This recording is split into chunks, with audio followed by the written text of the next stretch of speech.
Daddy has to sometimes use strong language. You have to use strong language. Every once in a while, you have to use a certain word. Tell them it's going to be a rock and roll weekend. Rock and roll weekend. Rock and roll. I don't want to think. I just want to bang on the drum all day. I'm going to bang now.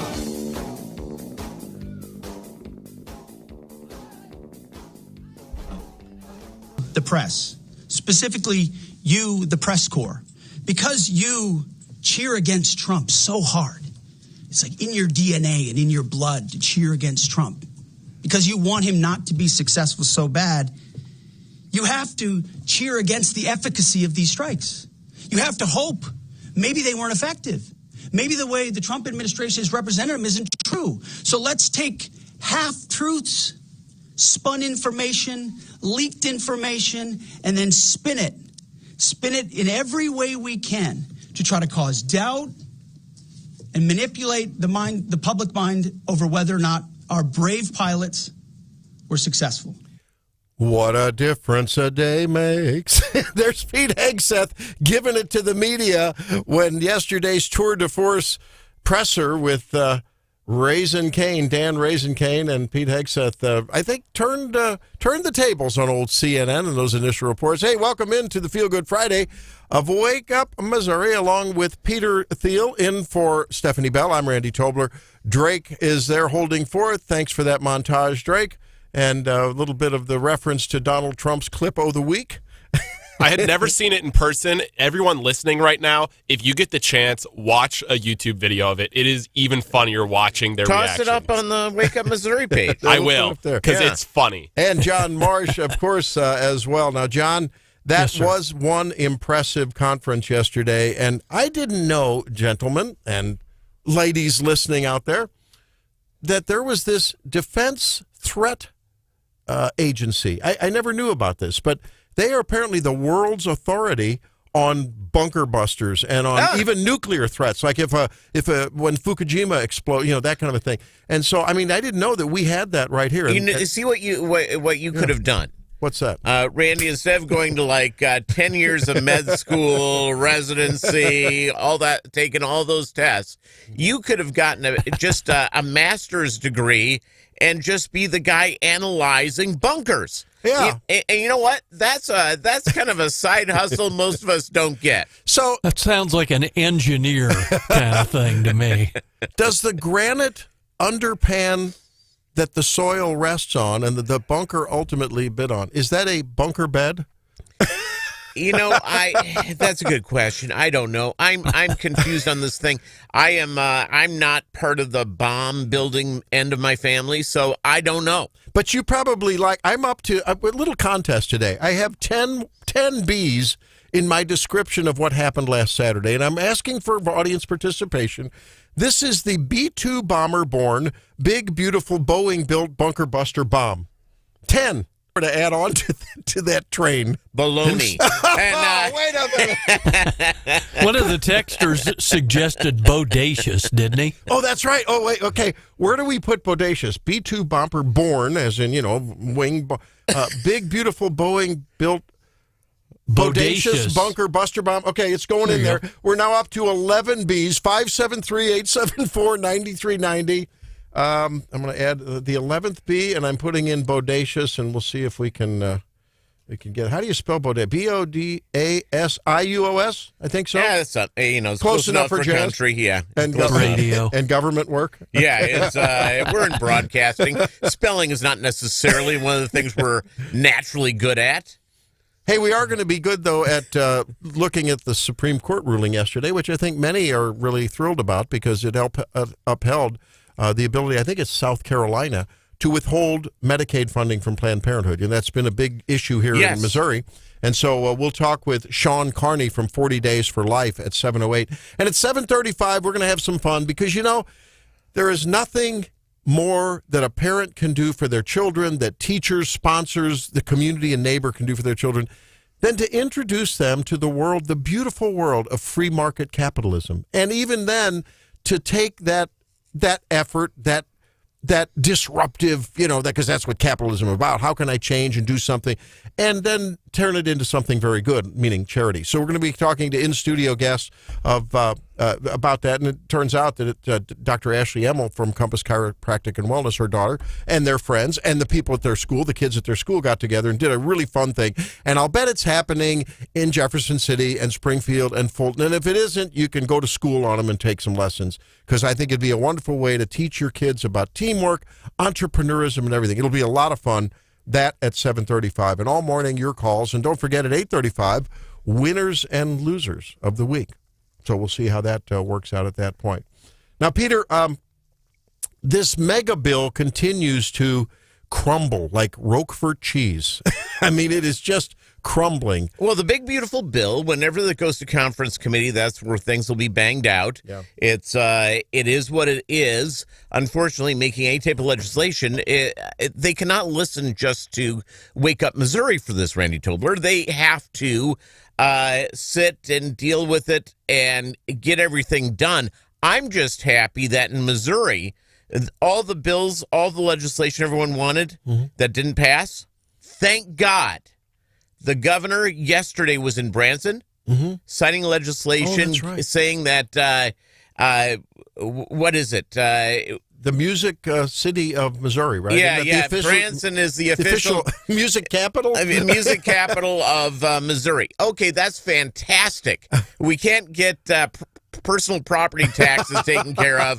We cannot get all these problems fixed. But we got legislation passed to honor Branson, which I love. I love Branson. Me too. It's great.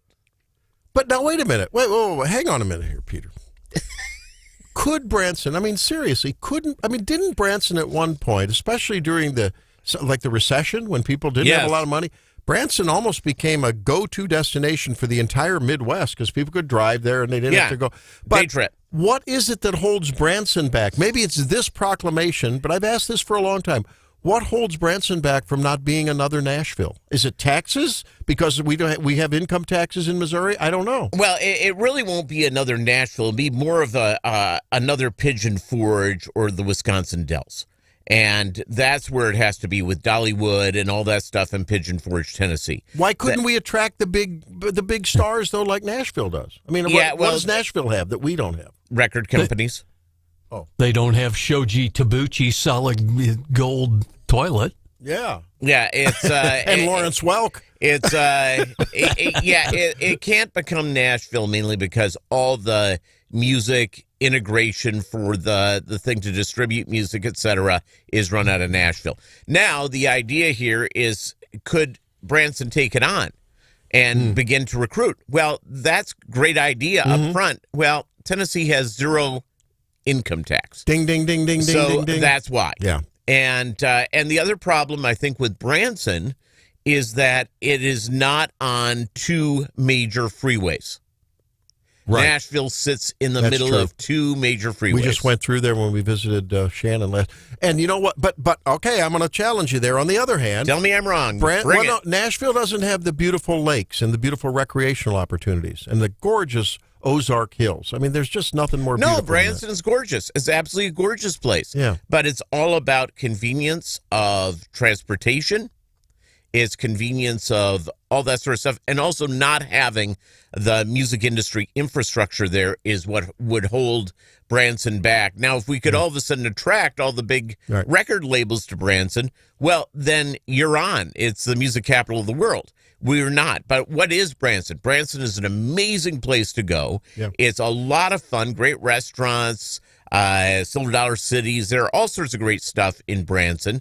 It's a great place to go and take your family or go on a romantic weekend or do something like that. It's I don't think that it's I think the idea of it becoming bigger and having more ability to entertain. There we go. Now, but you know what? We often talk about young Drake and how he's in search of a soulmate. It's been a major theme of the program. And I'm old. Now, look, I'm thinking that maybe the secret weapon The secret weapon would is be to take a pretty girl to Branson. at the Presley's Music Jubilee. That's a game changer. Or go to That's a closer. Don't they have a Titanic? There thing? you go. You see, it's And you could get up there and hang out over the front of the bow and sing. Da, da, da, da, da, you know, Hey, look which, at the by the history. way, is like 30 years old, but it is what it is. Look at the history KWTO has with Branson and Yes. the old timey music shows and all that started right here on the radio and all. Yeah. So I don't know. I just think we've got the history. I think Branson has yet to achieve its fullest potential. Oh, I think they're gonna agree, be but there. if you really want it to grow, hey, let's eliminate income tax. Yes. Let's figure out ways to make Missouri's government more efficient and more user friendly. Let's repair potholes. You're going to beat up on that DMV experience again? Talk about a burr under Peter's saddle. It's so damn complicated. I've lived in other states. Other states, you show up to one place, you hand Here he over your goes. money, and then you get your license plate or your tag, and you leave. In Missouri, you have to go to the DMV, then you have to go to the county. You don't have one stop at the county; you have two stops at the county. It's you have to walk across 30 feet of linoleum to hand over a form for the next person to sign off on, and then you go back to the DMV. It is pure hell. Well, on this, what used to be a feel-good Friday, that's Peter Thiel doing all he can. All right, we're having a lot of fun, and we hope you will keep with us all morning here on Wake Up Missouri with Peter in for Stephanie. I'm Randy, Drake, and John. We are the gang. 573-874-9390. Let's round up what's happening in D.C. with the Daily Roundup right after this in 5-4. That's 624. You're listening to Wake Up Missouri.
His executive privilege has been waived, and he's going to have to answer questions about who operated the auto pen and was Joe Biden aware of what his inner circle was doing with respect to executive orders and pardons. That's James Comer.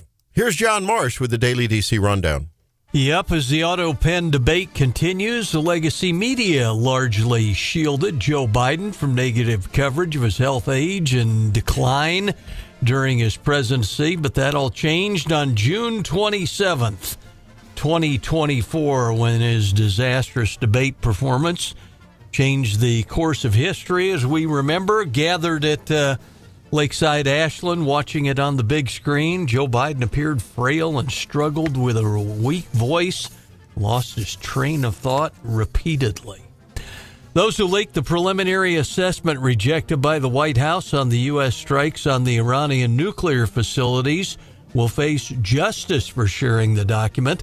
That, according to White House Press Secretary Caroline Leavitt. President, multiple leaders saying the strikes destroyed the Iranian nuclear sites. And it looks like Andrew Cuomo not dropping out of the race for New York mayor. Cuomo, the former three-term New York governor who resigned amid a bunch of scandals, now says he will run as an independent after losing the Democratic mayoral primary to Zoran Mondami. So we'll see if Cuomo's got the staying power. I kind of doubt it. Well, there's a lot of speculation now that the non-Mondami vote will be divided between Sliwa and Adams, and Mondami ends up winning. Well, now there's a report saying that people are asking the Trump administration to give Curtis Sliwa a job, so that Curtis can be out of the race. The deal is with Curtis, who I know. Curtis is all about personal attention. Oh. He's a narcissist. But a noble cause. No, the Guardian Angels? A good thing? No, it is. But it's all about Curtis? Yeah, it's all about Curtis. It's and not saying Curtis is a bad guy, but Curtis is about Curtis. Don't you think that's true to a lot of people that rise to prominence like that? I mean, politicians, leaders of all type, there's just a lot of narcissism that goes on, no? There is some truth to that, but the great leaders are servant leaders. True, are leaders that go out and they're there for a greater purpose instead of themselves. Except I will tell you this. I've been following Nancy Pelosi's stock tips, and I invested into one right at the beginning of the year, and I'm up like 35% on that investment. God, she's good. Hip replacement hardware? No. This was no, not that. Even though now she's doing well, I hear, recovering. Yeah, surveillance cameras at the front door, so guys with hammers don't come after your husband. Boy, oh boy. Yeah, it's I don't have a husband, John. It's he's identifying the other way these days. Oh yeah. Well, so there's a Nancy Pelosi invests in website or there's a bunch of different things that follow it. Wow. And I've been following one on Twitter, and I just sat there and they threw one up, and I'm just going, okay. I looked at the company; it was a legit company, and I'm going, okay, let me toss $1,000 in there, and I did. It's been amazing. I guess you're right, because they do have to be transparent about those investments, right? Correct, but they don't have to declare them immediately. I think it's by quarter. Oh. But I went and threw just $1,000 in. It was strong. Yeah. Nancy Pelosi, one of the greatest investors of all time. Warren Buffett, you stink. Okay. Well, tell us how you really feel. Didn't have the inside trader angle. We either. have a hard time getting Peter to open up, but I think this may be one of those mornings where we have that. That's Peter in for Stephanie. I'm Randy, John, and Drake, of course, holding forth this morning. When we come back, a joke about Trump from JD. Has America been fair to Donald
Puts the foreign leader on mute and says, "This is not going very well," and he presses the red button.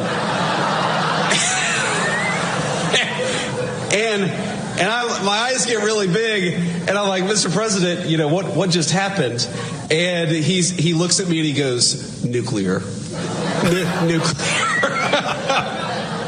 And 2 minutes later, a guy walks in with a Diet Coke, and he looks back at me and he says, "It wasn't nuclear, it's just the Diet Coke button." And that's... So that was J.D. Vance at an Ohio Republican affair talking about Trump pulling one on him with the red button. Yes. I'm telling you, Vance has this very neighbor next door kind of style. Correct. Well, he grew up cool. in J.D. Vance is a uniquely American story. He came up with an addicted single mother. He overcame the things in front of him, from poverty, from all that sort of stuff, and achieved amazing things. And it shows the story of any American, what any American can do. And we often go and say, well, because certain people they come from a bad neighborhood, or they have only one parent, or they're a certain ethnic group, they can't make it. What a bunch of poppycock. Yeah. No, J.D. you're so right. Vance is perfect. Now, I will say that a lot of people who grow up in addictive type of households where people are on drugs or alcohol or whatever, frequently and sadly, they follow in those footsteps. It can become generational. Yeah. But we also know that people that grow up in the best of circumstances, best families, great people, all of a sudden, there's a family of 3 kids and one of them's a clinker. You get 1 out of 3 that's a clinker. Right. And I was that one because I went into radio.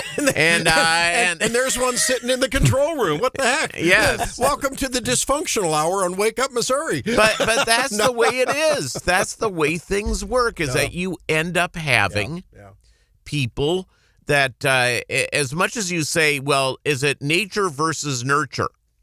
Well, probably a bit of both. Yeah, it's probably a bit of both.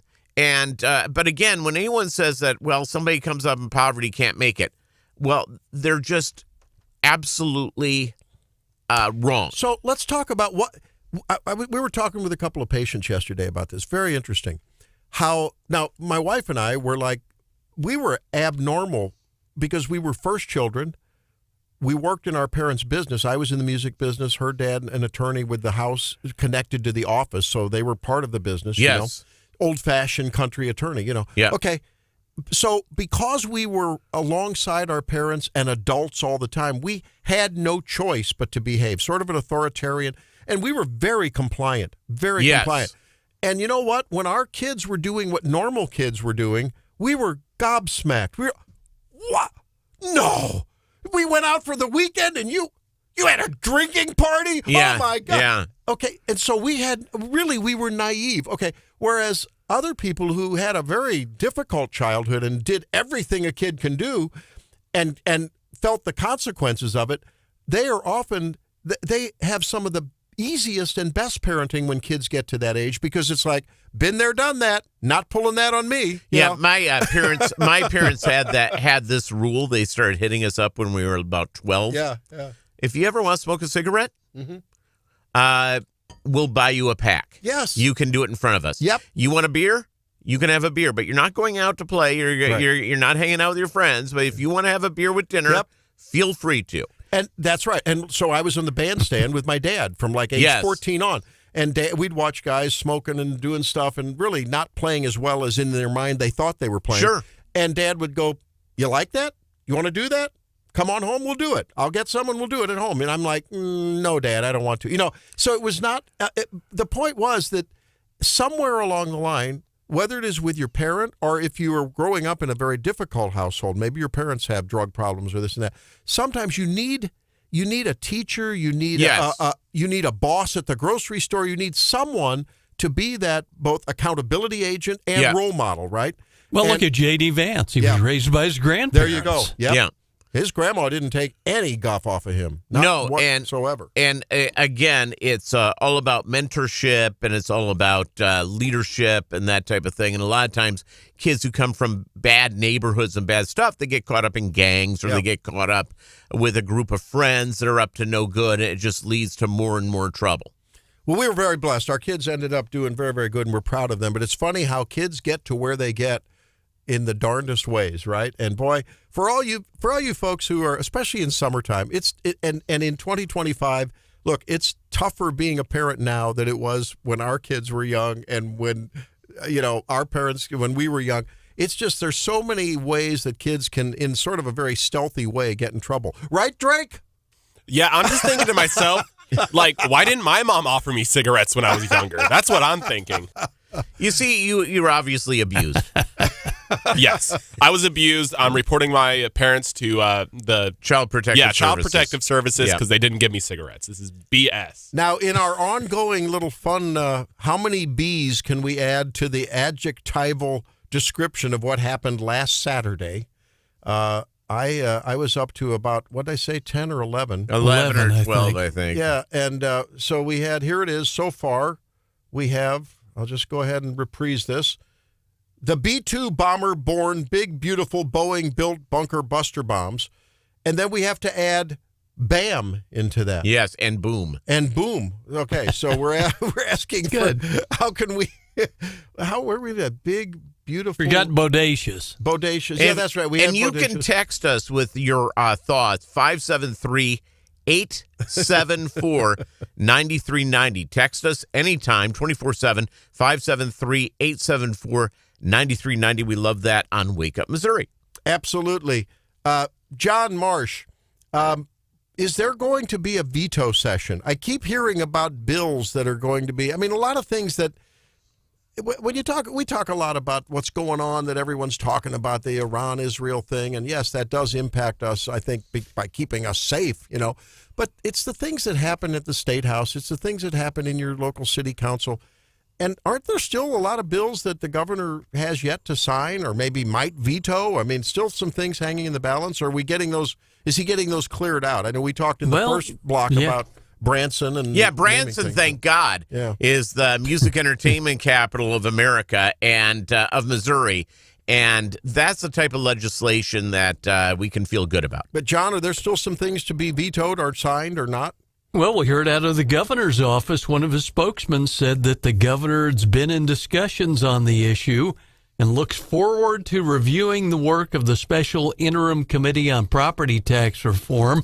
And that's all the questions about the constitutionality of that one. Yeah. When that was all part of the stadium funding thing. Oh, that's right. The governor vetoes, and they have to do that by law, but there's nothing that says they couldn't come back for another special session about the same time. I would wish I have this dream, Randy and John, and maybe you can tell me I'm nuts, and please do. It doesn't bother me. Again? Yes. It's. I wish that the legislature would have a special session to repeal laws, to repeal needless or repetitive laws. Yeah. Get rid of some of the stuff. They say ignorance of the law is no excuse. Well, there's so many laws on the books that it's impossible to know the ramifications of every law we have. It's time to go in, repeal a bunch of stuff, cut our taxes, cut our government size, and go from there. Well, now, that brings up a good point. We talked with, help me out here, John, Drake, Peter. Remember when DOJ was first formed at the national level? Then there was the DOJ, I think, Joint Committee in Missouri. That got nothing done, It sort of fizzled out, right? There was a lot of fanfare. Yeah. We interviewed, was it Mary Elizabeth Coleman? Mary Elizabeth Coleman, yes. And, boy, we were all excited about that, but I just didn't hear the so what of that. Did anything happen? No, I don't think it did. And I really believe that any type of, just because of how dysfunctional the legislature is in the state of Missouri, I think it really takes the governor stepping up and being that leader and saying, here's what we're going to do. Here's what I want. Let's get it done. And the governor so far has only shown that to funding for St. Louis, for crime for St. Louis, and stadiums for Kansas City. Clint's asking, what about Medicaid affecting rural hospitals? It's not beautiful. You are right. Those hospitals run margins that are, if they're positive, they're in the 1, 2, lucky if they're 3%. So often they're negative. I presided over such a situation where we just had an eroding insured base, and it was just impossible to try to keep offering services and go on. And it was very, very difficult to manage that. Sean says we can add bold to our bomb words, so we'll have to add that in the string. 573-874-9390 here if you want to interact with us on Wake Up Missouri. And that is a big linchpin contentious issue about the big beautiful bill at the national level, right? Yes. Because I mean, the way it happens is hospitals in states that opt into it, and Missouri is one of the leaders in utilizing this. They pay a tax on the money that they receive from Medicaid, and then that goes into a pool, and they can leverage that tax money to get more of the federal funding portion of the Medicaid funding, okay? Well, they want to ratchet that down. That's another nail in the coffin of rural health care. There's no other way to put it. It really is. Look at all the hospitals in our listening area. Wasn't it Don reported, I think, Cox Monette Hospital down there? They didn't close, but they had to close their labor and delivery unit. Yep. And closer to home in mid-Missouri, the hospital in Mexico is closed. The hospital in Fulton is closed. It's scary. There's no doubt. And you know what was happening behind the scenes is very interesting. Hospitals agree to do this voluntarily. The Missouri Hospital Association then administers this taxing pool. Yes. And it's actually a redistribution. It's sort of a socialist kind of a thing. So a lot of the hospitals on either end of 70, and maybe the ones here in Columbia and probably in Springfield, some of the, shall we say, hospitals that have more of a commercial insured base. That's what tops up the tank, because Medicaid and Medicare, okay, read my lips, Medicaid and Medicare do not pay for the cost of care. So you have to make it up with commercial insurance. Well, and so those hospitals that previously had more of a top up from commercial insurance were actually helping the rural hospitals. Well, a few of them, I think the Kansas City Hospital was the first one, and a couple others, they pulled out of that pool. That was another nail. So it's tough. It's a complicated deal, but I have the solution. No one wants to listen to it, but frankly, insurance needs to return to insurance for catastrophic things. And if we paid for everyday small ticket items on a cash basis, I'm telling you, it would be so much easier. If you took the premiums that you pay to prepay for every little dime and nickel thing that goes up in smokes to profits for insurers, and rather paid for catastrophic care with your premiums, kept it back for your rainy day when you need a little medicine here or a diagnostic test there, it would work well. But they don't listen to me, Peter. Why don't they listen to me? I'll try to open up next segment. Please? All right. Okay, well, so when we come back, I've got some fun stuff for you, and it really revolves around something that, well, you'll have to listen when you. It's a John Kennedy thing. Stay tuned. This is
taxes will go up on ordinary Americans, not just the rich. I know they're going to tell you that.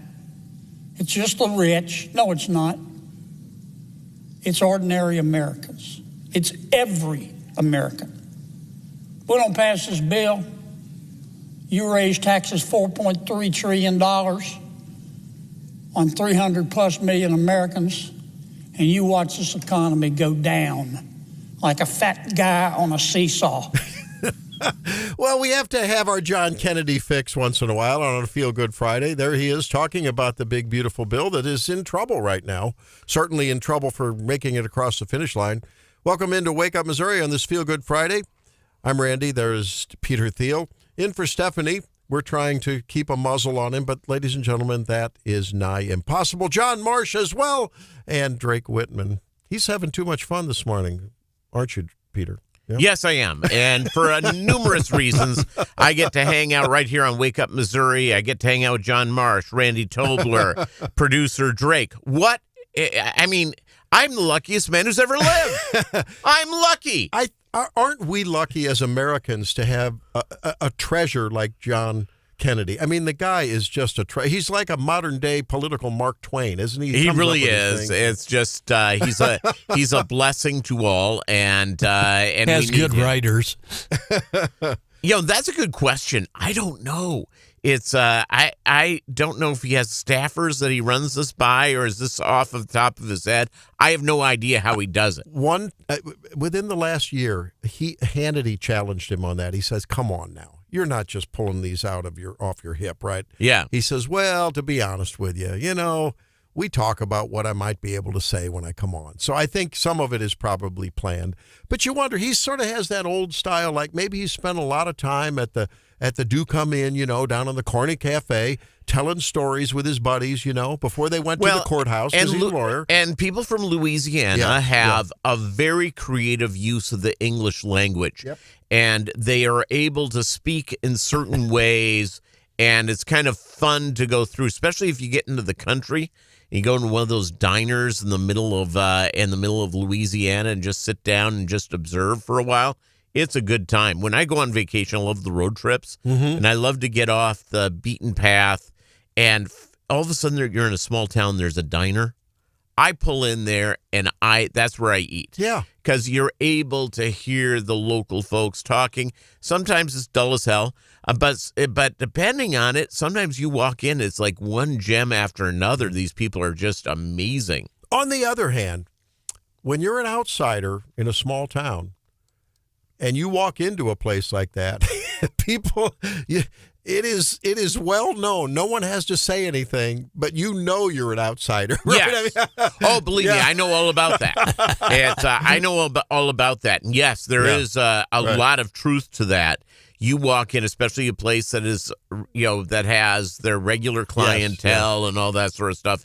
Exactly. Yeah, you sort of get that skeptical, who are you, big city slicker fella, coming in here with your duds on, I don't wear fancy duds. No, you don't wear fancy duds. You purposely dressed for the occasion. I dress down. You know why? Why? Keeps you away from being robbed. Yeah. You dress real nice when you're on vacation, especially if you're driving in the car or what have you. All of a sudden, they can go in and say, there's somebody's got money in the pocket. That's true. Dressing down is strong for safety. Hey, does that give me an excuse from keeping the car clean? Just have a dirty car so it doesn't get nabbed? I wash my car every day. Oh, well, you're just a setup then, see? Yes.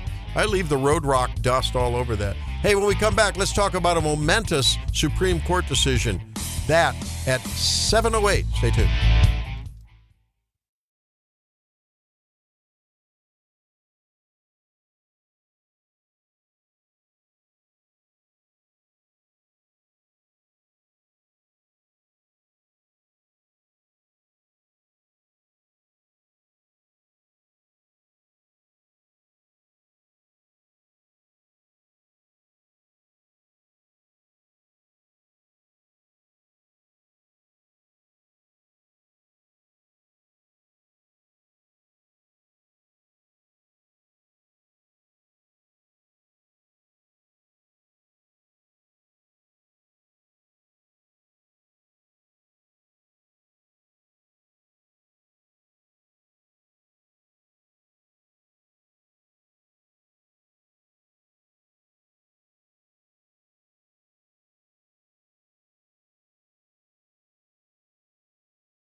order directing state officials to take any abortion providers out of the state's Medicaid program, citing a law prohibiting the use of public funds for abortion. A Planned Parenthood patient sued, arguing she should be able to determine which provider she prefers, since the group provides a range of other health services in addition to abortion. The conservative majority held the decision whether to let private plaintiffs enforce a new statutory right poses delicate questions of public policy, which belong to the people's elected representatives, not unelected judges. Back in 20... Well, that is Shannon Bream trying to explain what I think for us lay people is a very complicated, but net, I think a favorable decision in terms of how your tax money is apportioned to Planned Parenthood via Medicaid funds. To help us sort that out is Sean Carney. He's the president and CEO of 40 Days for Life at 40 day. That's 40 number daysforlife.com. Great to speak with you again, Sean. Thanks for joining us. Sean. Yo, Sean. Looks like we lost Sean. Well, we'll get back with him. Yeah. But, this has been Peter Thiel in for Stephanie Bell. I'm Randy Tobler, Drake Whitman, and John Marsh. And John, Peter, this was a contentious issue in Missouri as far as all of the abortion language, the abortion wars, the Amendment 3. And then this whole how over years the legislature's been trying to figure out a way to withhold Medicaid funding from Planned Parenthood. Well, it's a non-governmental organization. There should be no problem about defunding it. It makes no sense whatsoever. This organization, any organization that's a non-governmental organization, receives guaranteed funding year after year after year. And it gets diverted into abortion funding, even though they say it's not designated for that. They use that funding for abortion when they wouldn't have to use general revenues. Let's talk to Sean. You're on the line now, Sean? Is he there? I guess he's not there. All right, we will try to get him back on. So, that's the old thing. Planned Parenthood says, well, we don't take this government funding and use it for abortions. Well, no, but that frees up money that would go to abortion services. Correct. That's the problem. So I guess what this ruling means is that I think the legislature, John, had done some work to try to, work around some of the constitutional and other issues around this. But as far as we know now, this will maybe apply to Missouri. Do we know? Yeah, I mean, that's what they're saying, that this could have implications that trickle right down to Missouri. And we saw the lawmakers during the session as they started out kind of hot to trot on the whole Amendment 3 issue and revisiting that, and that's kind of got parked on the back burner once we hit the stadium funding thing. All right, Sean, are you with us now? There must be something wrong with the phone system. There's something wrong with our phone system, I guess. All right. Okay, well, we won't worry about it. Welcome into Wake Up Missouri. We today, speaking of the Supreme Court, look, this ruling appears to support Missouri legislative efforts to prevent public funding of an abortion provider, in this case, Planned Parenthood. We'll have to get some of the specifics on that from our Legal Eagles staff as time goes on. And as, just because there's a ruling that comes down from the Supreme Court that appears to apply, the devil's in the details very often. Yeah, and again, it's I'm not an attorney, so I'm not Stephanie Bell. Obviously, there may be something in this in that decision that creates a further look by the Supreme Court, because it's a very complicated thing. Sadly, it should be easy and black and white, but it isn't. The idea that we're out having to fund non-governmental organizations is just completely bizarre.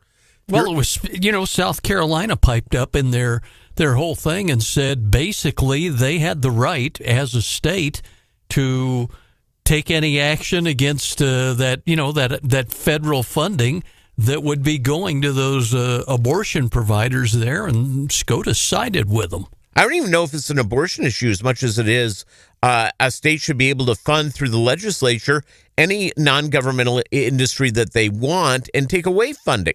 The idea that all of a sudden our federal government or our state government or local government starts funding a program, whatever it is, could be, and that program is close to living everlasting life. It is completely, that's the issue for me, is that while I agree with not funding Planned Parenthood, it is absolutely the right thing to do. What you're telling me is that once the state of Missouri starts funding a non-governmental organization, no matter how well-intentioned or whatever it is, that funding can never leave that organization. That is complete craziness. That's what South Carolina's governor said on all this, that the state, couldn't authorize or put it on the back of the taxpayers to, fund those Medicaid providers. Well, look, I think we got a little dose of this with the whole Doge experience, right? I mean, there were widespread, cancellation of contracts. Yes. We've heard about it in the Columbia area, I think in Springfield, and every little nook and cranny where they were getting federal funding, whether it's research this or it's some eco project that or climate change, whatever. Suddenly it's like, well, I'm entitled to that. Now, you could argue that, hey, they staffed up, they hired people, they had an inked commitment. Yes. I do struggle with that, frankly. I have an ecological conservation thing that I'm personally very, very interested in. Okay. But let's see if we can get our guest one more time here. Okay, we're going to try. Nope, looks like we can't get it going. I don't know. We got a problem. So today, more rulings coming out. I mean, this is apparently the last day. Yeah, it's the end of the term. End of the term. Last year, remember, they actually extended the term over a decision around President Trump. Yeah. And so that may be the case as well. We'll find out. Sean Carney, you there?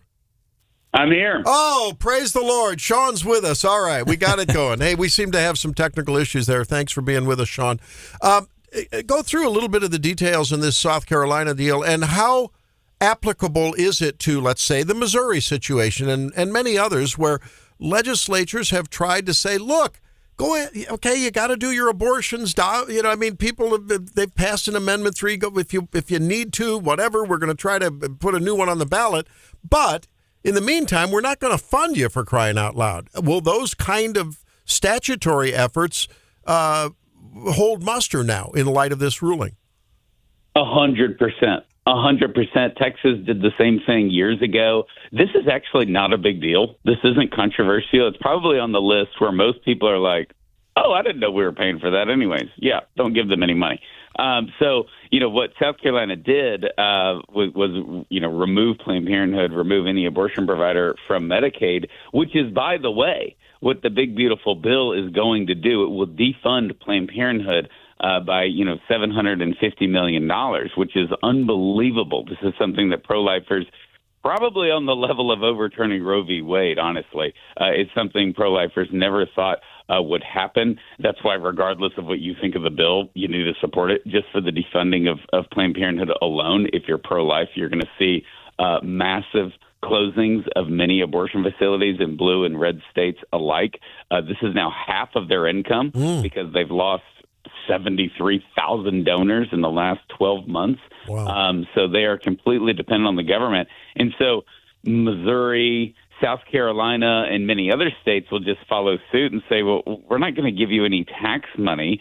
And the whole notion that the lawsuit was like, the lady's like, well, I should be able to choose my health care provider. Welcome to Earth. Yeah. Anybody who has health insurance knows I just had to switch my dentist because they're now out of network. That's just the way the world works. People in hell want ice water. So there's nothing that you can do to stop that even if you're fully insured, much less on Medicaid. So that was a very weak argument. They're just sort of throwing a tantrum because they haven't done what basically all other nonprofits do, which is you go out, you share your mission, people either give you money or they don't. It's called fundraising. It's not that, when that doesn't work, you run off to the government and they're like, here's $100 million. And they've become so dependent on government funding that there's just like this sort of moral outrage whenever a state's like, yeah, we're not giving you any more money. So I really like it. I think it's smart, not only fiscally and morally, but it's just common sense. And, if pro-abortion people want Planned Parenthood, they can write them a check. Doesn't it also expose the lie that's been told by Planned Parenthood that, well, no, the bulk of what we do is provide mammograms and pap smears and birth control pills. Well, wait a minute. If this is an existential threat with this funding for them, I don't think so. I will tell you also, if you look at their website at Planned Parenthood, you'll find out they do cholesterol screenings. So a few years ago, I walked into the Planned Parenthood and asked for one. And they looked at me like I was an alien. They go, "We don't do that here." I said, "Well, your website says you do." Oh. And misleading, a little bait and switch there. But they do help the 5-year-olds with their gender transformations, which is awesome. Now, look, they do God provide some birth control and contraceptive counseling and services. But you can get that at your local health departments. You can walk into your pharmacist. Yeah, you can go to a direct primary care doctor, get an appointment the next gym day. teacher. Hello. But I think there's been a lot of myths that have been promulgated about what they do, and I think now this is just another peeling back of a very, very stinky onion, right, Sean? Yes, and it's kind of the opposite because of what y'all are saying. You get on their website, I mean, they'll put you in a hot air balloon and float you around all the services they provide. Mm-hmm. It's unbelievable what they have on there, and they just don't do those things. What they do, and they do very well, unfortunately, is abortion. And for them to run away from what they should do is stomp their foot and say, look, nobody's willing to do this, but this is legal in a lot of states still. And we provide abortions, and we need funding for that because women need abortions. That's been their mantra for decades. They've gotten away from it, and they should really own it. If you want the whole, what does Planned Parenthood do that nobody else does? It is abortions, and that is where they make their money, and that is why some of this stuff is so detrimental to them. What they want is they want to be able to do abortions and make money off that and then get government funding. They used to be it was a third donations, a third abortions, and a third government funding. Now it's half government funding and the rest abortions. Wow. Okay. Well, this is good news. Another great day for life. And Sean Carney, who is trying to make sure that many people see life that maybe otherwise wouldn't with 40 Days for Life. We thank you for being with us, my friend. Appreciate it. Sorry for the technical glitch. Always. All right. No problem. All right. Take care. So you hear Stephanie talking about her treatment for sleep apnea, taping your mouth shut. Well, we've got some thoughts about that when we come back on Make Missouri Healthy Again. Stay tuned.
Okay, and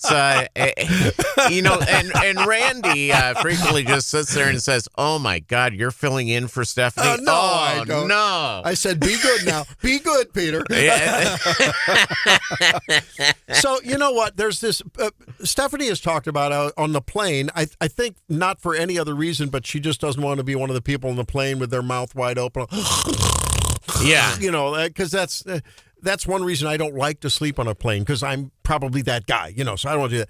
But she has talked about taping her mouth shut. It's become popular in certain circles for helping you breathe through your nose, which is a healthier way to breathe. If you can, if you don't have allergies, if you don't have sleep apnea, but maybe you snore, and just because you snore doesn't mean you have sleep apnea, it might be a way to encourage nose breathing, which is it encourages more lengthy breaths, which fill up your lungs better. There's a difference in the way carbon dioxide and oxygen is exchanged. However, undiagnosed sleep apnea should not be if you think you have it, get it diagnosed, get a sleep study. They're not hard to do. If you snore loudly, if your mate notices you gasping for air occasionally, you may not know.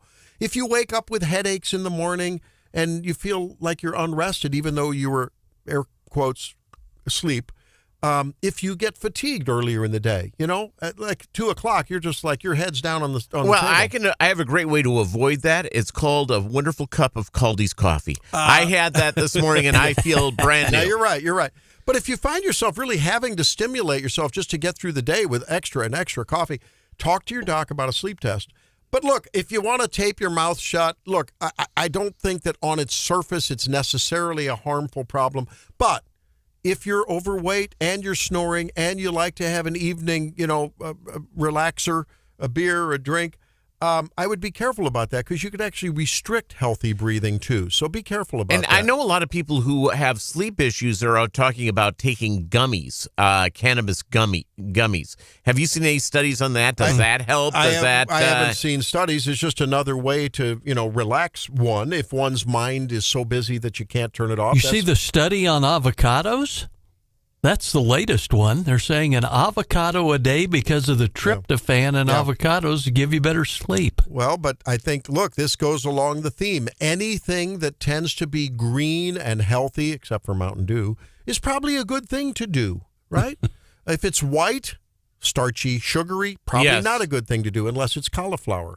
That's the way I help remember good choices. Put the avocado on toast and get labeled a liberal. And hopefully you come out in the hallway here and there's like donuts there. And Dr. Randy's the first one there. Now, I have to test it out to make sure it's safe for everyone Especially else. if it's a jelly. Think of me as I'm not really a jelly guy, but if that's all that's there, Now, remember, I have severe prison-level restriction at home. It's true. He gets loose and he's Dr. Sprinkles. It was so cute. On our recent trip, so on my birthday weekend, last weekend, we went down to help Shannon move in. And I'm like, honey, we do have to stop occasionally to fill up or to use the restroom. May I please hit the roller grill? She said, it's your birthday. It's your birthday. So I was able to hit the roller grill, not once, but twice on our trip. Cheddar stuffed bratwurst. Oh, you see, that's great living, Randy. We're jealous. No, but look. But I think if you're a mouth breather, but you don't snore loudly, but you just mouth breathe, you might want to consider doing this and trying it and see if maybe you have a healthier sleep. If not, check with your doctor. Get a sleep study. Back with entrepreneurism. I think just local news is like the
And, you know, we always feel good when we can highlight young people doing great things. We keep waiting for producer Drake to be one of those people, but since he won't do it, We've got we people have some going into people in the fourth studio grade. that will do it. They're going into fourth Into grade. the fourth grade. They got it going on. All right, so we have Caroline and Lucy and Gia and Charlie. Yeah. Did I get that right, ladies? Yes.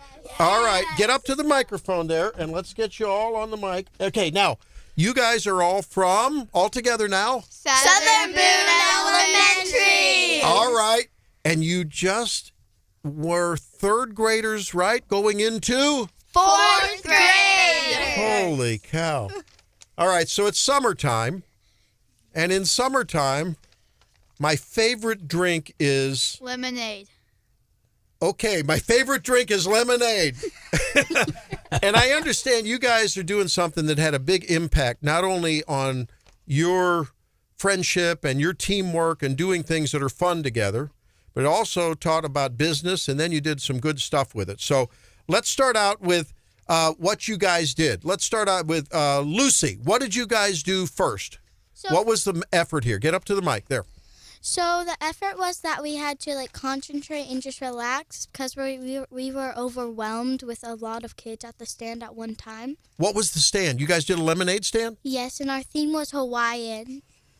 Hawaiian lemonade? Mm-hmm. Did you put on the little leis with flowers? Yes. Real flowers? No. Oh, okay. Well, all right. So you did a lemonade stand, and the purpose was to do what now? Charlie. The purpose was to develop skills as entrepreneurs, I think. To be entrepreneurs. Yeah. What in the world is an entrepreneur? Can you tell me, Gia, what is an entrepreneur? What does that mean? I don't know. A businesswoman, right? So tell us about how you did it. How many students came to the stands? Almost 20, 50, 150, 1,000? Was it for your own classmates in the school, or was it for the community? Community. So everyone was invited to the stands, right? Yes. When did this occur? When did you guys have your lemonade stand? About 2 days ago. 2 days ago. Okay. And so how much money did you raise, Caroline? We raised $1,264.18. Altogether, we raised $8,150. Whoa. $8,000 all in one day. The school with several stands, is that right? Yes. Raised that? How many different stands were there? There were all of fourth grade summer school stands, so almost 80 kids. Wow, that's really cool. A bunch of future Elon Musks. Yeah. Yeah. I didn't know about the stand, or else I would have come there. Is this the first time maybe individually that you guys have ever done that? Have you done this on your street, or was this the first time you've done this? This is the first time I've done this. Yeah. And this is also my first time I've done it. Okay, so time. let's say, Charlie, what did you learn about working together to accomplish a goal? That if you work together, that you can accomplish almost anything. Yeah? And if you help each other with stuff, that you can make everything happen. Yeah. Now, so sometimes I've been on teams before. Well, we have a team on the radio show. We don't always agree on things. I'm always right. Everyone else doesn't get it right. But, we don't always agree. I'm just kidding. But, when there was a disagreement about, how much sugar to put in, or did you squeeze the lemon, or was it a powdered lemonade? We bought it from stores. From stores. There had to be maybe a little bit of we should do it this way, or we should do it that way. Did you have any of those kind of disputes? Yes. Oh, man, they're all leaned to the mic on that. Would you like to share a dispute with us that you worked out? How about that, Lucy? Can you tell us? So we had a hard time deciding what to donate it to, rather to donate it to the schools and for children that can't afford food, or to donate it to the... Where'd you go? Kind of neat. Yeah. And you know what? By the way... Where'd you decide to donate it to? to the Humane Society. Peter cool. hates dogs. That's a bad. No, Peter loves dogs. No, I'm kidding you. Peter has his dog here. He brings the dog with him. Peter, this is a great donation. Yeah, it's a great way to go. And by the way, in the lemonade, you know what's really good in the lemonade? And did you add chili pepper to it? No. Now, wait a minute. How old do you think Peter is, guys? Come on. 70. Now, do you really think that Peter, an older guy, is adding chili pepper to his lemonade? I bet he is. Yes. Or do you think Very much. Maybe something like the adults add to their lemonade, maybe. What do you think? Chili pepper for me, because that's what I do. I like a little spice. Yeah, it's good with my sweet. And you have the lemonade with a little bit of chili pepper. Bada bing, bada boom. Or if you don't have chili pepper in the house, a little Tabasco. Oh, yeah. So that's good. So you had people really hitting the stands and everything. Did you tell them at the time that it was going to go to the Humane Society, Gia? Yes. Yeah, good. And so now, have you made, Charlie, how are you going to deliver the money to the Humane Society? Is there going to be a presentation and a big check that's like life-size, or how are you going to do that? I'm actually not sure. I think it comes through the school because the school has the money right now, but they're going to give it to them, I think. Can you trust the school with the money? Yeah. Yeah, okay. You can trust the school. Well, they have tablets to buy, you know. I'm just kidding. Yeah. Hey, so this is cool. Do you think you guys are going to be doing this again in fourth grade? No. Because we only get one chance, and it's in summer school. Oh, well. Well, what about next summer when your fourth graders going into fifth grade? It's only fourth grade. It's only fourth graders, and we're going to be in the middle school. Oh, this is limited to fourth graders only. Yes. When we're in the middle school, that's when we come to the lemonade stand. I understand. Oh, there you go. Oh, okay. Now, do you think next year, you know, they always like to say, when I was in training, it was always like, watch one, do one, teach one, you know, because when we were doing surgery. Is it going to be that way? Are you going to be talking to the fourth graders next year to say, hey, this is the best way to do it? And, you know, you're going to be teaching them? They're going to be asking you for advice? Yes. Yeah. Maybe giving them a little advice. Yeah. What's the biggest piece of advice you could give someone that's never done this before and this is their first time having a team lemonade stand? Get a cotton candy machine.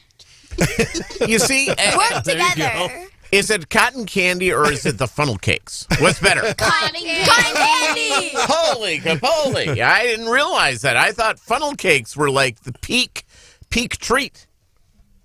Yeah? Oh, you guys make the cotton candy? Yes. I have a cotton candy machine. Wow. You see, look at this. I don't have one of those. Well, wait a minute. Is there going to be a cotton candy stand later this summer? Is there going to be another version of the lemonade stand, but with cotton candy? No. Who knows? No. Maybe. No one maybe knows. Someday.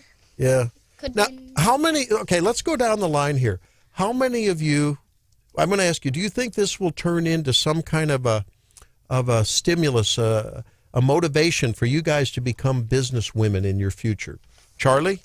Your mom's a businesswoman. Yeah, I know that. Possibly. Yeah? What kind of business? You don't know yet. Yeah, I don't know. Okay. Gia?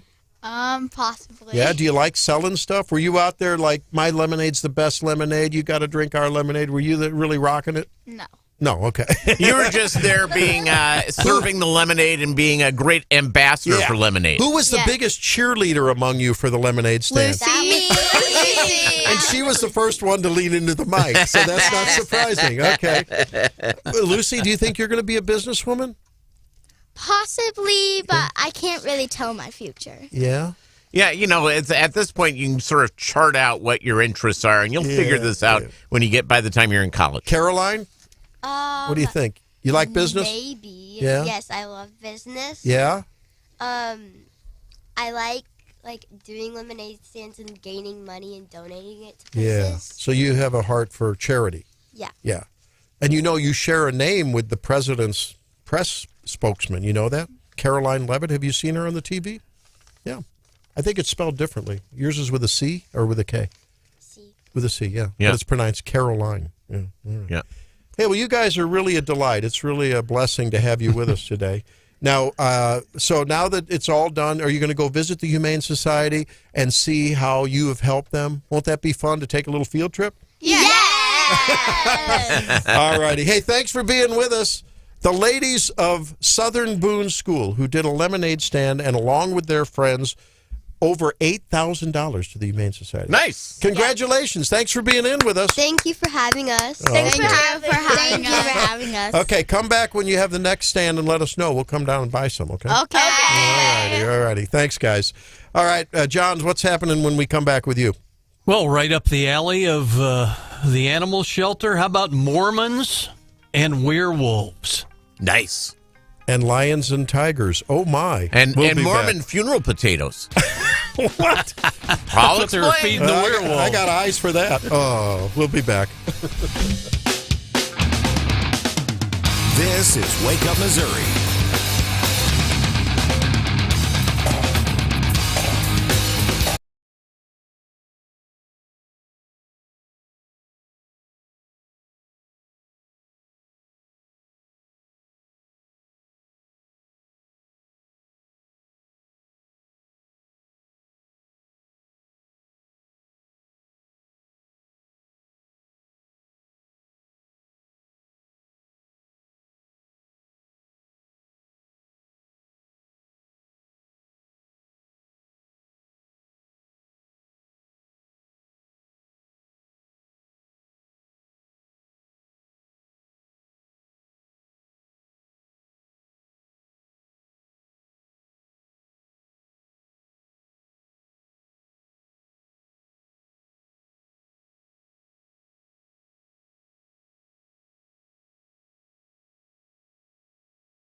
behind a fire hydrant, and they joked maybe they could get him for defacing city property.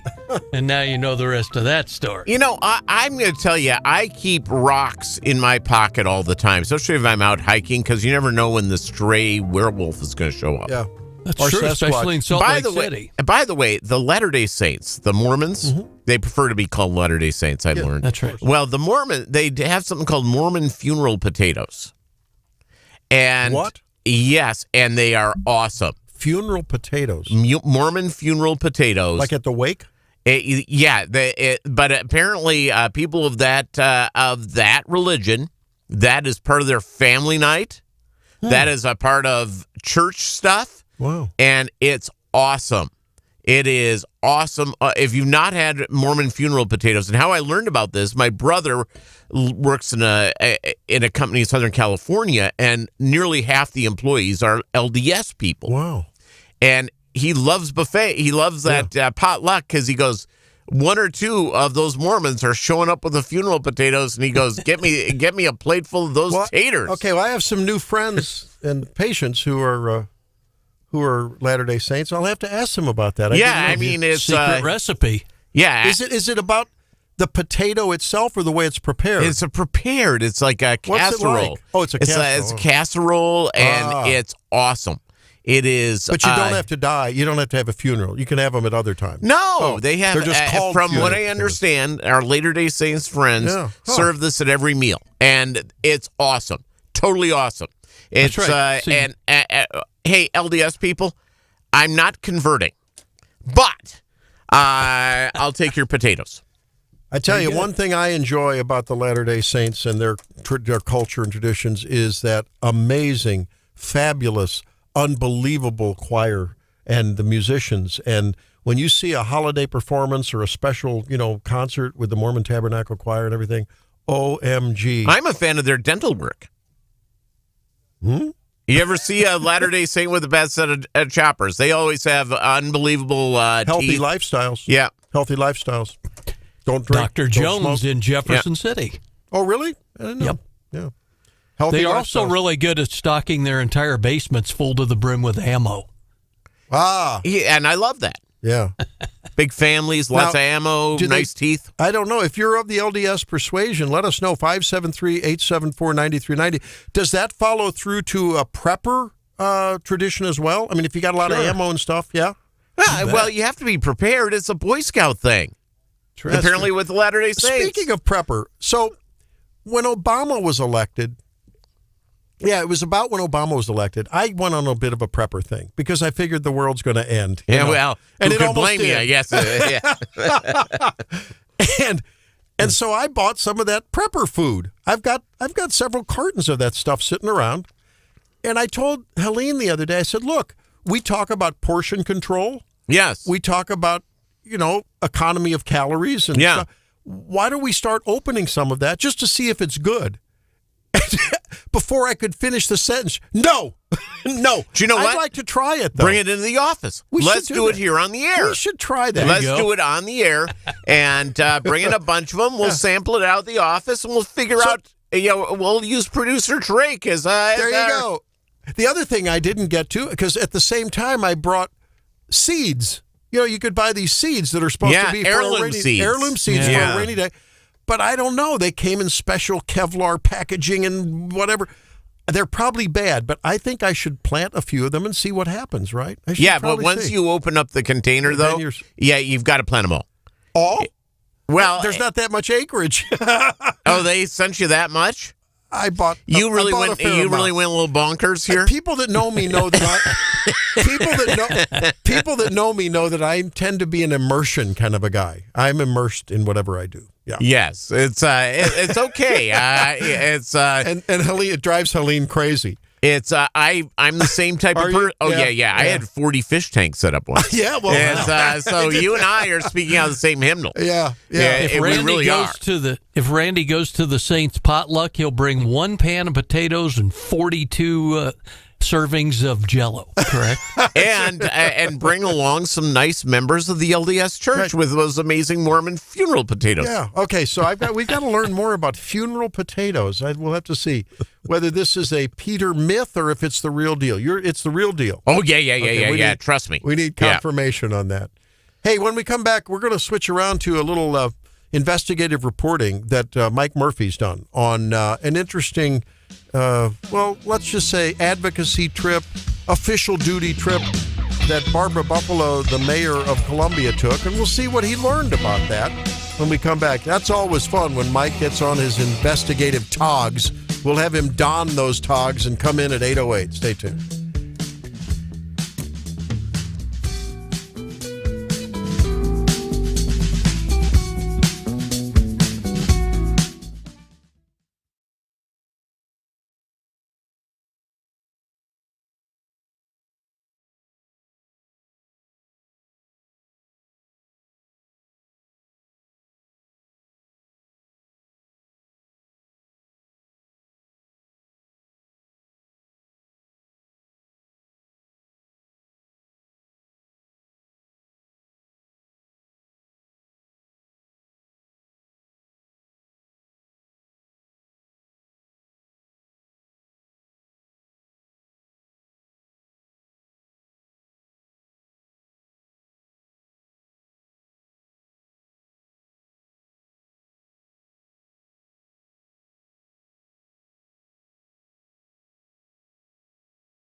of a Feel Good Friday show.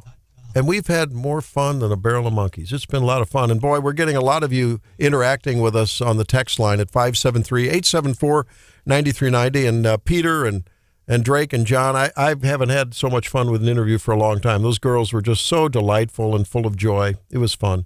Yeah, it's a good time. Yeah, that's Peter. He's in for Stephanie. John, it's fun when kids get excited about something, and then they make a difference in, what kid doesn't love the Humane Society, right? To go and walk around and look at all the animals. Pretty well spoken for a bunch of fourth graders, let me tell you. I think the best part of that interview was right after they stayed in the producer studio and they produced the show for the last segment. Well, thank God we have a producer now. Whoa, holy cow. And you know what was interesting? You can tell right off the bat the different personalities. I bet I could talk to their teachers and say, how about, does this one do that? Is that one this way? Is that, because there was the little, and Mike Murphy joins us now. And Mike, I don't know if you got a chance to talk to the young ladies that were with us, but it was so cute to see them here on the microphones.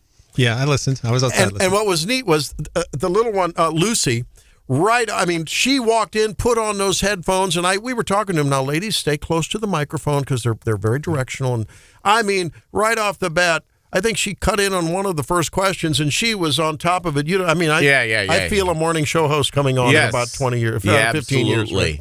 That was fun. And others a little more reticent. So, well, one person who's not reticent in her activism is the mayor of Columbia. Her name's Barbara Buffalo. And Mike, you've been doing some investigative reporting on a trip she took, and we should maybe frame this with the recent economic development trip that Governor Kehoe and Senator Travis Fitzwater and Representative Alex Riley took to France to visit Schneider Electric.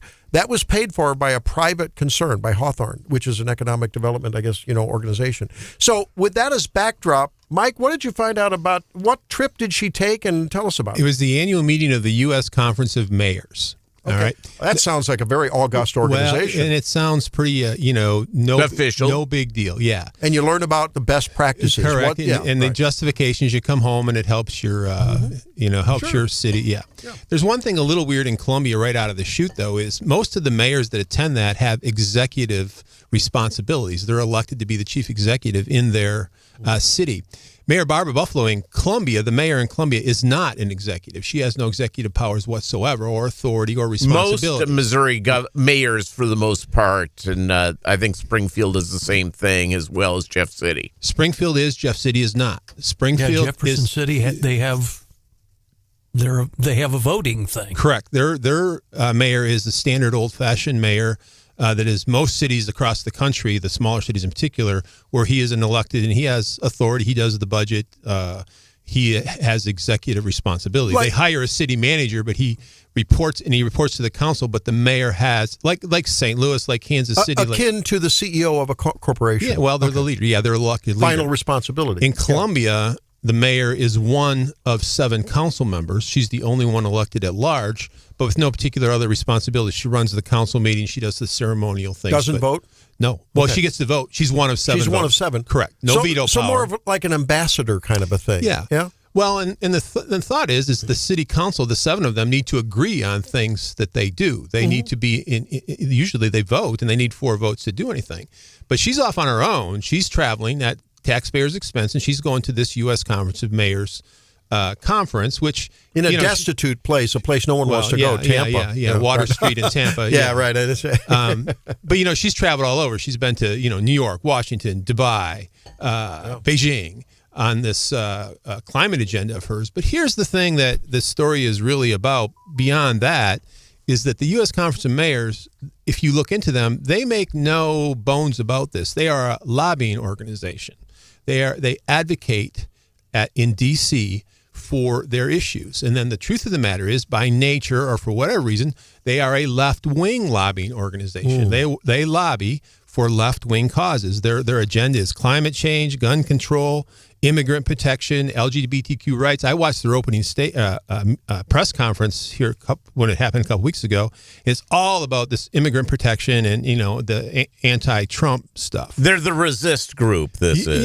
Yeah. So, and people don't realize that. And then it even gets further than that is lobbying in this country, while it can be slimy and sleazy, it is very highly regulated. There's like $4 billion spent. If you're a registered lobbying organization, you have to report what you do, what you spend, where it comes from, and what you're lobbying for.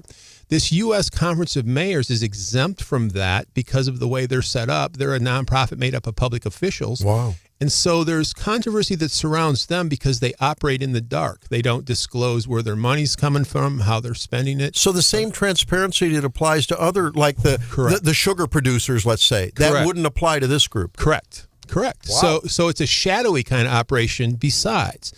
So then I'm just connecting the dots here. So Buffalo goes on these trips. The city pays, they said it was $1,500. That's the registration fee. Oh, then it's $800 for a flight. Oh, then it's $250 a room for 4 nights on Water Street down there in the Marriott.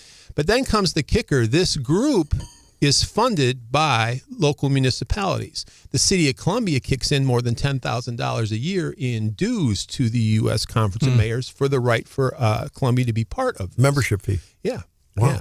Yeah, so she's down there, and she actually has a huge role in this. She is the chairman of their influential standing environmental committee. Oh, boy. Yeah, so she has a big role, and I don't think the city people, the taxpayers, the council, she doesn't come back and disclose what she's even doing there. So she doesn't even come back on these trips and give a report to council what she's doing. And for those who are uninitiated, the mayor has purple hair, which I think is terrific. But I want to rely, when you are the environmental spokesperson and you're trying to be a part of it, there is nothing probably more pollutant and more chemically based than coloring your hair.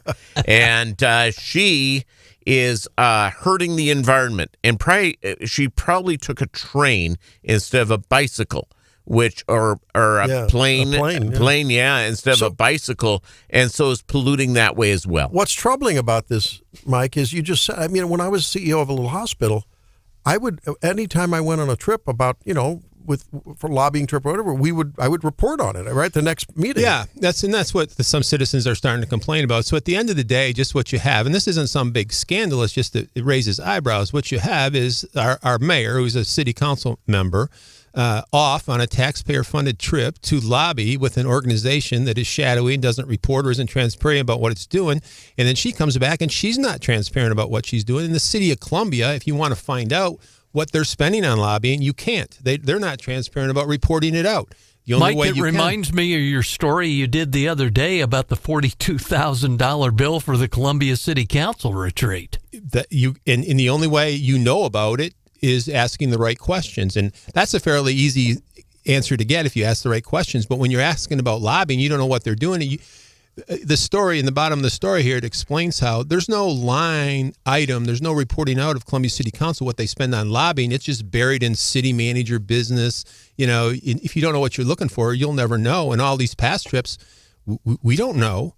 So the story is just about all this shadowy lack of transparency around the mayor traveling around the world advocating for her personal issues. And one of the things we have learned here from the USAID organization is that how the left has done an amazing job of going out and hiding their advocacy through government tax dollars that go to things that voters would not want to have spent on, and actually in many ways enriching their friends. I call it agenda laundering, right? That's what it is. In Columbia, it's just simply this. Okay, so 60% of the people vote for her, and probably 60% of the active citizens would even agree with her agenda. But hold on, what about the other 40%?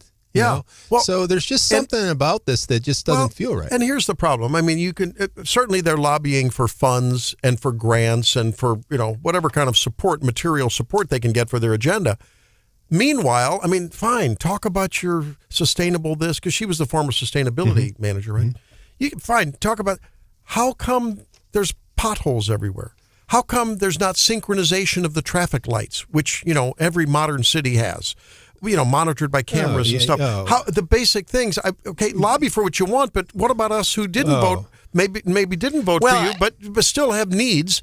Let's lobby for those kind of things as well. And by the way, this mayor and city council are just absolutely buried into climate activism. And the easiest way to help the environment is synchronizing the lights. It's just, it's absolutely insane. Well, the whole environmental thing it's so hypocritical and hilarious if you think about it. We got homeless people making such a mess in the waterways here in Columbia that we're having a hard time getting our stormwater permit. Our electrical grid system is so falling apart from lack of maintenance. We got people with brownouts and we can't upgrade it. We haven't bought smart meters, which helps people and the utility conserve electricity. And I just go on and on and on and on about Columbia's problems. And that's this kind of like the optics are. Look, I think this should bear on everyone who is not yet a blue city. And I've made this observation before. You may think that, hey, we've got a bunch of conservative leaders in our city now in the council. As your city grows, I don't know what happens. I don't know why it happens. There's some sociologist maybe understands this. It's almost undeniable fact of life that as a city grows, it becomes purple. And I'll tell you blue. Why? I'll tell you exactly why. Because you live in a place where there's a lot of people in a very small space.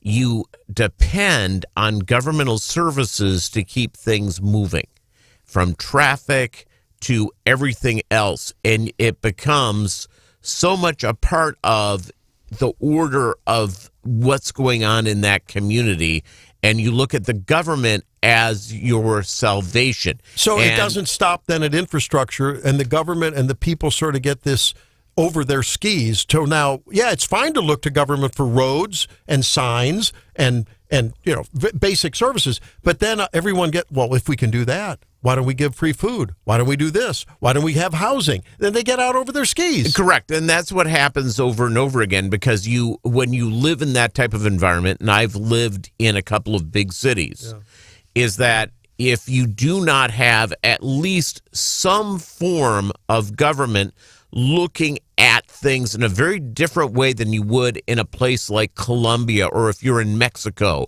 or California or Eldon, you don't need those things there. Yeah. When you get big, if you get big, yes, things change. So this is a word of caution to those of you who are in growing cities. Be careful.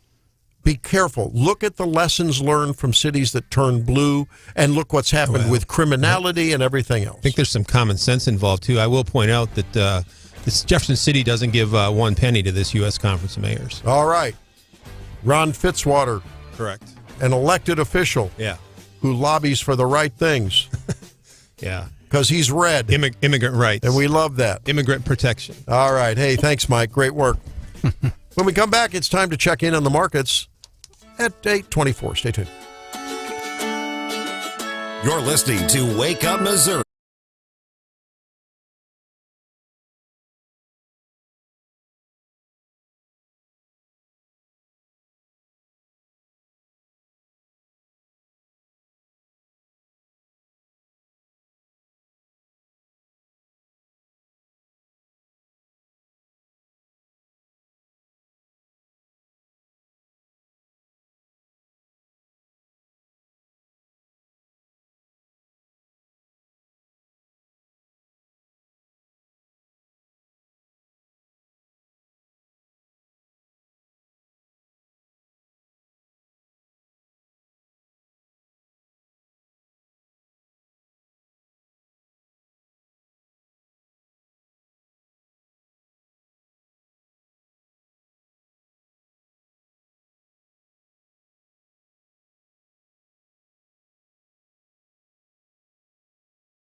Ahead of Wall Street's opening bell, it's time for our morning bell with Peter, who's in for Stephanie. Yeah, by the way, Dow Jones futures are up 119 points. NASDAQ futures up 39, and S&P futures are up 10 points. A couple of things. The Nancy Pelosi stock tracker. I actually participated in this. I bought in January a stock called Tempest AI. I bought in at about $40 a share. It got to a peak of $90 a share. Wow. It's currently at $68 a share. I am up 35%. And Nancy Pelosi's a real deal. And I follow her stock picks like there's no tomorrow. There's another stock a lot of our elected officials have gotten into, Palantir, which is actually started by Peter Thiel. Yeah. No relation to me. Yeah, I was wondering. And no relation at all. Long lost brother. Yeah. And believe me, I hand me, a couple $100 million. It's no big deal. You're worth $10 billion. Well, that company, I actually have that in my Roth IRA. It has tripled in the last year. That's venture cap? Yeah. No, well, they do AI stuff, and it does security and that type of thing. Yeah. And so Peter Thiel does have a hedge fund. It's called the Founders Fund. Okay. So there you go. So, yeah, so it's looking like a good day. People are very, very concerned on what's going on with New York with this electing this socialist mayor, who actually now also has brought up the proposal of the city taking over building housing. Yeah, I know. And developers are freaking out. If Missouri was smart, we would be doing whatever we can to try to attract, because Wall Street will absolutely leave New York City. And if Missouri was smart, we would be after some of that, because that's huge money, which would guarantee one of the great problems of our mid-sized and smaller cities all over the great state of Missouri is brain drain, where you have people go off to college, they get their degree, and then they move to a larger city, and it cripples some of our smaller communities, and it's really economic development that will help keep these people at home in our neighborhoods. Well, and we're seeing that now. We heard about Brexit in Great Britain. Now there's Wexit. And that's wealth exit, right? Yes. And we're seeing that from Great Britain. People are leaving there because of the same issue. It's really the same book, a different chapter, no matter where you're talking. Correct. Right? When you punish people for working hard, productivity, creating wealth, they're going to find somewhere where they don't get punished. It's simple. Yeah, well, again, businesses have one job. It's to make money. And by the way, whenever a business turns a profit, it's a wonderful thing. It's a beautiful thing that's to be celebrated. And when businesses make money, they reinvest it, they expand, they grow, their employees gain more income. There's so many great things about success, so many wonderful things that should be celebrated by everyone. Not according to Mom Donnie. Well, he's a commie jerk. Yeah, you're right. Democrat, socialist, not. Communist, yes. Hey, it's Winners and Losers when we come back. 573-874-9390. Your turn, our turn for Winners and Losers. Share 'em.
Losers of the Week.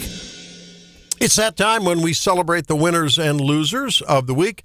Ask for your nominations as well. 573-874-9390. Let's start with John Marsh. Yeah, let's give some early props potentially to our Missouri Senators, Cindy O'Loughlin and crew, for telling MU and Anthem Blue Cross Blue Shield they'd like to hear why they haven't come to terms on getting Anthem back in network with Mizzou, and they have a public hearing on that scheduled for Monday. Another winner would be Mizzou football coach Eli Drinkwitz. The ethics complaint against him has been thrown out, mainly because there aren't enough ethics commissioners on board to review the case. That was where he gave a shout out to Columbia mayoral candidate Blair Murphy while he was doing an episode of Tiger Talk. And probably beat everybody on this one, but how about the biggest props of the week to the Air Force out of Whiteman, both the active folks and the Missouri Air Guard folks for their B-2 strike on Iran. Yep. Let me double down on that with, I think, the winners of the week were among, like you said, many of those airmen and women. But here's Dan Raisin Kane talking about them a little bit yesterday at that presser. Crews that attacked Fordo were from the active duty Air Force and the Missouri Air National Guard. The crews ranked from captain to colonel, and most were graduates of the Air Force Weapons School headquartered at Nellis Air Force Base in Nevada. I will state for the record that there is no beach volleyball or football at the Air Force Weapons School. He was alluding to the Top Gun reference there, and I think he also gave due respect and admiration for those planners at that threat defense agency. They did a great job. They've been planning this for 14 years. They're winners. And along the same lines, since that has been the story of the week, can we all agree that this person is the loser? The most sensitive and core parts of the nuclear program, which include the centrifuges, which include the highly enriched uranium, those do not appear to have been severely impacted, if impacted at all. Natasha Bertrand, big buzzer-worthy loser. No doubt about it. Absolutely. So, Peter, in for Stephanie, your winners and losers? Winners, of course, the President of these United States, Donald John Trump. For having the cojones to pull off this bombing, to go and do this. Also the winners, the American people, Israel, actual Western civilization because of what happened on Saturday. Loser of this week is also the United States of America because our greatest city is about to put a communist in. It's Mamdani guy. He wants to take over the grocery store industry and the real estate industry by the state. He is a communist. The Democratic Socialists of America are not democratic. They're autocratic socialists, and that's what they're about. So when people say democratic socialist, right, and I'm curious what you think this means. I mean, do you like capitalism? No, I have many critiques of capitalism. Yeah. And so, and I hate to bring up the commie term, but it's hey, true. Yeah. And if you look at the nightmare that's going on in Chicago right now, so Mamdani, one of the things he wants to do is create state-run grocery stores. We see this only in a few different countries around the world. Oh, shall we go through them? Venezuela, Cuba, North Korea, not even China has completely government-owned grocery stores. It is a sign of an ultimate dictatorship when all of a sudden we're talking about the government supplying, because anytime the government gives you anything, whatever that is, there are strings attached. We see this over and over again, and it is time to take a real serious look at making government a lesser part of our lives. And, he wants to raise the tax on businesses from neighboring New Jersey 7% or neighboring New Jersey's 11%. He wants to raise New York's from 7 to 11% for corporate taxes. We already have a flight of corporations from New York. So who's going to end up paying these bills for all this public largesse. I don't get it. Rapper 50 Cent has been very much on critiquing Mamdani and actually said, I'm calling Trump. And by the way, the other guy is the NATO Secretary General, calls President Trump Daddy. Yeah. And Daddy has come home. Yeah. Daddy is here. And his name is Donald John Trump. All right. There's an endorsement of Trump for winner and loser. Can we, Drake, I bet I know who your winners are. They were here a little earlier, right? I mean, they were just amazing. I saw you just having a ball in there, showing them how to man the board. It was hilarious. Yeah, no, they did a great job running the board. I have to give props to them. But I have 3 winners and 1 loser. Oh.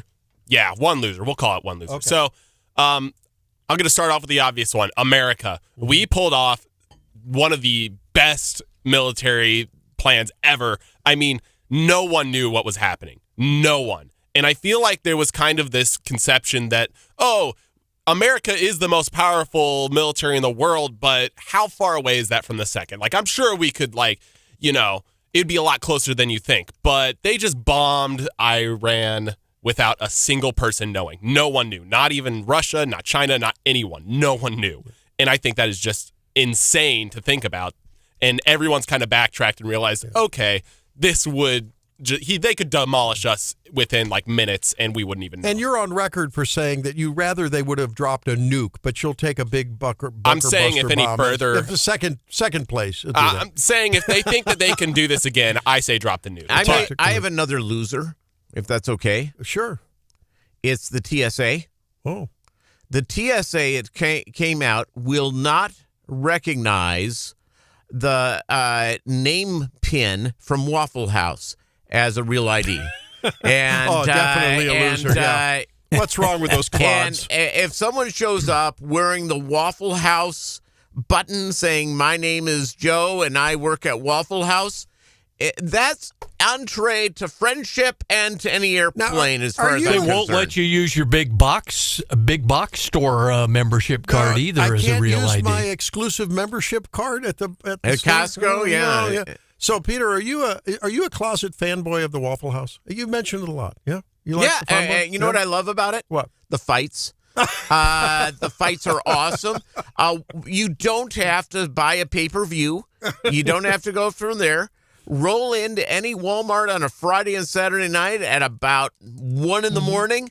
The drunks file in. You sit there and sip on your thing, have a little snack, and wait for the fist to throw. Okay. And that's awesome. Drake, you have a few more. Yeah, so I have 2 other winners, and they're kind of in the same caliber. I have Tamar Bates and Caleb Grill. Who? How do you say M-I-Z. who? M-I-Z. They were our Mizzou basketball players, our stars I'm on our... sorry. I don't know the names of the they individual graduated. players. And they didn't get drafted, but they got picked up in free agency or whatever it is, the post-draft. I don't know what it is for the NBA. But Tamar Bates is going to the Denver Nuggets, and Caleb Grill is going to the Bulls.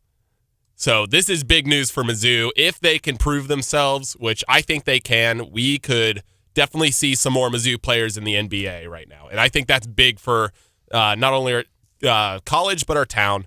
I mean, this is great. Because it's what makes this state great is basketball. That's the first thing I think about. But then I have my loser, which is... Peter's poking my bear. I'm gonna say my loser. I like the fight. I love when the team's winning. It's a wonderful thing. That's what makes this stay. That needs to go on next week's montage. It does. It does. I agree. But, I mean, the loser has to be all the un-American countries in the world. I mean, they got proven wrong. Iran's been proven wrong. I mean, Putin thought that Trump was going to forget about Ukraine, Russia, do you not want me to do anything? And he said, no, you take care of Russia first. So, I mean, he's still got his priorities. He's still trying to mediate the Ukraine-Russia thing. I think that anyone that is trying to be against America, they are the losers of the week. They saw what we can do, and they're scared. Drake, can you give us your Putin impression again? That was pretty strong. I was still in the Iran thought process. Come to think of it, maybe a sort of a minor winner. Did you hear that at the NATO meeting, Zelensky actually got rid of that stinking green sweatshirt he wears everywhere, actually put on a suit Maybe we should give him some props for that, huh? There you go. When you're dealing with other world leaders, you get a little more gravitas if you have a suit, for crying out loud. Well, no, I think the idea is showing up in the underdress because it was a neat ploy to get money. Look at this guy; he needs an outfit. Let's give him $3 billion. Well, that'd work if you're talking with Kamala Harris or Joe Biden, right? Because they feel sorry, get out the violin, spend someone Daddy's else's home money. doesn't work, but doesn't work with Trump. No, in fact, Trump, as formal as he is with Mar-a-Lago, everything's gilt-edged and gold-gilted. Nope, not going to happen. You guys brought up TSA. How about if we defer to Don Luzader on the story he had that the TSA at Springfield Branson Airport decided to take aside NFL Hall of Famer Terry Bradshaw and do a deep-level search on Bradshaw. Yes, and so a man who's universally known by everybody because he's been on TV during NFL pregame and postgame and halftime for decades, and before that he played football, apparently. This guy is beloved, and everybody knows him, and they did the deep cavity search on him. Whoa! They pulled him off to the side, and nobody looks more like a terrorist than 80-year-old Terry Bradshaw. Do you think that's just a diversion, just to make it look good that we don't pick winners and losers at the TSA? Everyone's treated equal, due process. Yeah. Equal justice for all. What do you think? It just it's the comments. Yeah, it's comments. I think it's just mainly whoever ordered it was a moron. Well, Helene and I once watched them. Some gal was in a cast, in a boot, like a walking cast, and they took her aside, and it's like, what do you have in that cast? For crying out loud. The woman could hardly speak. She had MS or something. I mean, my God, it was brutal. I couldn't believe it. So she was. So it wasn't like your normal person who had an ankle thing or whatever. Disabled. It was an African American lady, and I'm sitting there talking with her husband. I'm like, what the hell's going on here? He said, we get this all the time, and I'm like, wow. Oh man, I couldn't believe it. That's not good. I don't know. At any rate. Meanwhile, they had the rep for letting the people in the Arab headdresses just walk straight through. Yeah, well, I've told the story right after 9/11 when Helene and I were coming back in a late connection in Atlanta, and a couple of the guys, she had a nice little tube top on, and had a tan. There were a couple of guys that could have been Muhammad Atta right behind us. Guess who they decided to frisk? Yeah, not Muhammad Atta. the cute gal in the tube top. And as I started I think that makes sense. As I started raising Cain, I saw the security guards coming down the tar. I said, okay, I'll back off. Okay. All right. We'll be back and talk about alligators and that story. Maybe you'll want to hang out with them. This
Well, I think a lot of us are very frustrated with what happened in the Biden administration.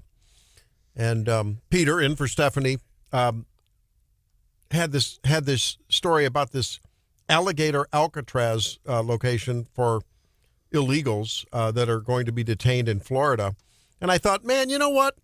These people get away with sometimes murder, sadly, but I mean lesser crimes.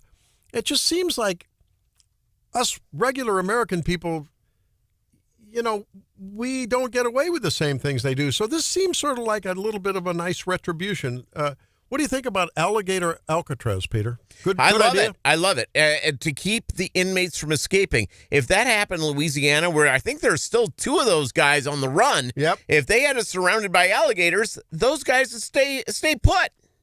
Now, you know, some of the environmentalists and some of the crunchy types are saying, wait a minute, this is going to be in the Everglades. Oh, my goodness. Well, I'm sorry. You know, I mean, there's how many million square miles, how many miles of Everglades? I think this is a perfect place for them. Exactly. It's keep them away from society. I think that's wonderful. My leftover, by the way, we didn't get to, is about the private university in New York called the New School. Yeah. Been open since over 100 years. Right. They are funding a study on why trans women make the best music. And some of the great musicians that came from are people who've had their gender changed to become from a man to a lady, and they just kick it with the music. They're also really good at track. Where'd you get up with this? Where did you get off with this, that somehow the assumption that trans people are great musicians? That's what they say. Do you know of any? You're musically informed. I don't know of any. No, I don't know either. But again, if it came from a study, it's got to be true. Oh, yeah, they're looking for a DEI grant, right? Yes. Yeah. This goes back to what we were talking about earlier about the inflation in college tuitions. And a lot of it is because they've created all these programs that are useless and this research that means nothing to anyone. Who cares? I mean, if you want to be a great musician, be a great musician. Yeah, I don't care. No, whether you're I got one for you. Yeah. On that regard. Remember the synthesizer era? Randy can relate to that from his band experience. Put a lot of musicians out of business. Yeah. Yeah. How about Walter Carlos, who became Wendy Carlos, who was a big Moog synthesizer composer? No. You see, nobody knows transgender musicians more than John Marsh. See? There you go. I didn't realize that. Yeah, but you know what? Being a pit band player for Broadway shows down in St. Louis in my youth and through med school and even into residency, there was a lot of consternation there because those shows would come in and usually you would just have a conductor and maybe the drummer and maybe a guitar or bass player. You'd have a nucleus, and then the horns and the violins and all would be locally. Well, they had spotty quality as they would travel around on the traveling Broadway shows. So, Indianapolis may not be. St. Louis was known for guys that could come in and read the parts and rehearse and do a 3-hour rehearsal and open that night. If you're doing that, if you're on a tour, whatever that is, and it's spotty, well, then you're in real trouble. So when synthesizers came along, it's like, why would we take a chance? And man, a lot of musicians were put out of business with that.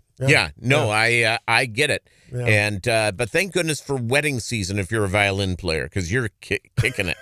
You are killing. You're printing money. There was a great violinist at the Vitae dinner. Remember? Yeah. Remember right before Riley spoke? It's. I have a couple of buddies of mine that they go out and they do violins at like weddings and all sorts of different events. They kill it. It's side money, sizzle. Well, tell your kid to play the violin. That's the kind of violins we like. Yeah. God help us. Sorry. That's the best I could do.